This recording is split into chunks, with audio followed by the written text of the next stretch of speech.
वो तो चाहते हैं कि तुम भी कुफ्र करो जैसे उन्होंने कुफ्र किया, फिर तुम सब कुफ्र में बराबर हो जाओ।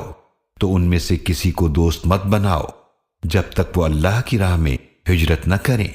फिर अगर वो हिजरत से एराज करें तो उन्हें पकड़ो और उन्हें जहां भी पाओ कत्ल कर दो, और उनमें से न किसी को अपना दोस्त बनाओ और न मददगार, मगर उन लोगों को कत्ल न करना जो ऐसी कौम से जा मिले कि तुम्हारे और उनके दरमियान मुआहिदा है, या वो तुम्हारे पास आए इस हाल में कि उनके सीने तंग हों कि वो तुमसे लड़ें या अपनी कौम से लड़ें।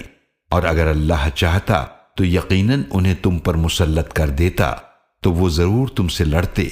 बस अगर वो तुमसे अलग रहें और तुमसे न लड़ें और तुम्हें सुलह का पैगाम दें, तो फिर अल्लाह ने तुम्हारे लिए उनके खिलाफ इक़दाम की कोई राह नहीं रखी।